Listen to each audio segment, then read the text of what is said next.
मला किशोरताई तुम्हाला पहिला प्रश्न असाच आहे की ऍक्ट्रेस, कारण तुम्ही एक तर उच्च शिक्षित आणि सगळं शिक्षण महत्व, आणि जेव्हा शिक्षण असतं ना तेव्हा अर्थात आज ते आहे की आपले बरेच कलाकार खूप चांगले शिकलेलेही आहेत, बरोबर. पण जेव्हा शिक्षण असतं तेव्हा ऍक्टर का व्हायचंय असा प्रश्न असतोच, का ऍक्ट्रेस का व्हायचंय?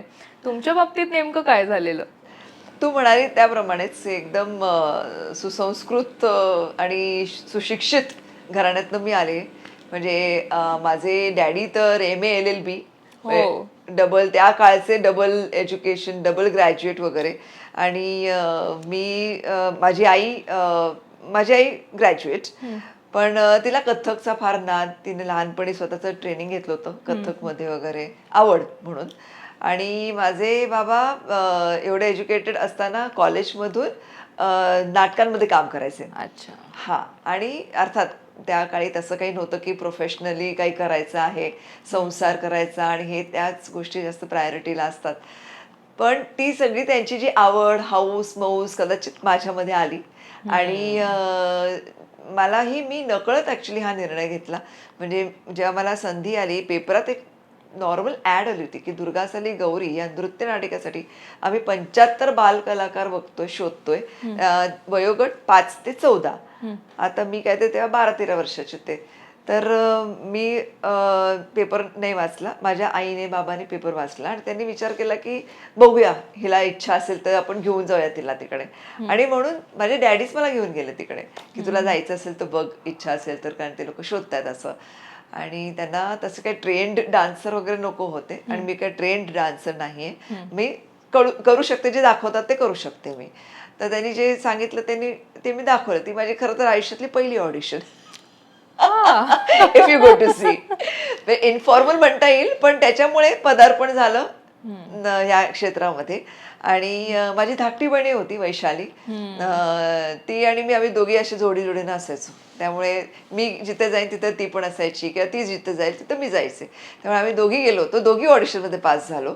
आणि मग आमचा प्रवास, म्हणजे काय, माझा प्रवास ऍक्च्युली सुरू झाला. कारण मला ते खूप आवडायचं आणि त्याच्यासाठी बेधुंद मेहनत करायचे मी. म्हणजे तेव्हाच म्हणजे 7वी 8वी 9वी 10वी मध्ये एवढे इम्पॉर्टंट वर्ष असतात शाळेचे, पण खूप अभ्यास असतो. मग ते अभ्यास करण्यासाठी एक्स्ट्रा जागणं, एक्स्ट्रा अभ्यास करणं, कसं बसं वेळ काढून बसमध्ये, ट्रेनमध्ये अभ्यास करणं, शोच्या मध्ये अभ्यास करणं, म्हणजे ही मेहनत करायची इच्छा माझी होती. कोणी सांगितलं नव्हतं.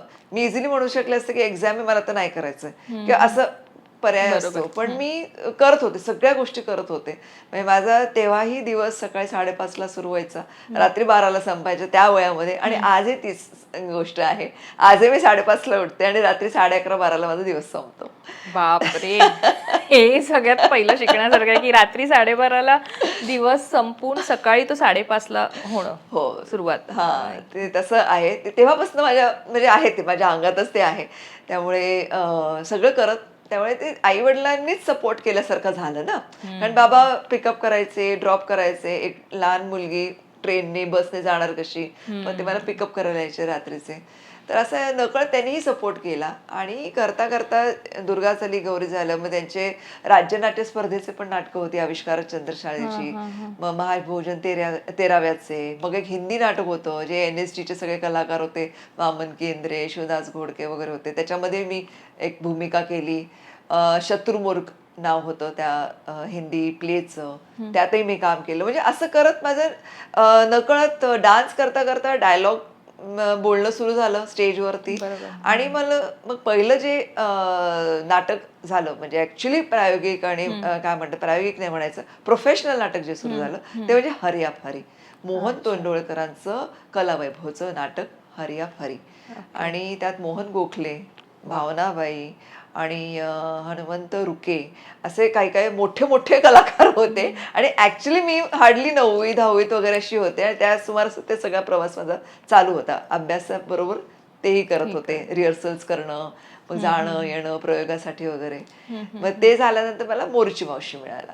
मोरूची मावशी, मग त्याचे तर भरपूरच प्रयोग असायचे. आणि तोपर्यंत मी कॉलेजमध्ये आले होते. मग कॉलेजमध्ये असताना मला प्रिन्सिपलना शेवटी सांगावं लागलं की मी नाही येऊ शकत कॉलेजला, मी काय करू, कारण प्रयोग इतके लागले. 3-3 प्रयोग असायचे त्या काळामध्ये दिवसाला. म्हणजे ती पण एक दीनानाथ, एक गडकरी, तर एक शिवाजी मंदिर, असे आजच्या काळात म्हणजे आजच्या काळात शक्यच नाहीये. इमॅजिनच नाही करू शकत एवढा ती प्रवास. टोकं झाली ती. आणि तेव्हा आम्ही स्टेशन टू स्टेशन लिटरली अख्खा संच असं निघायचो.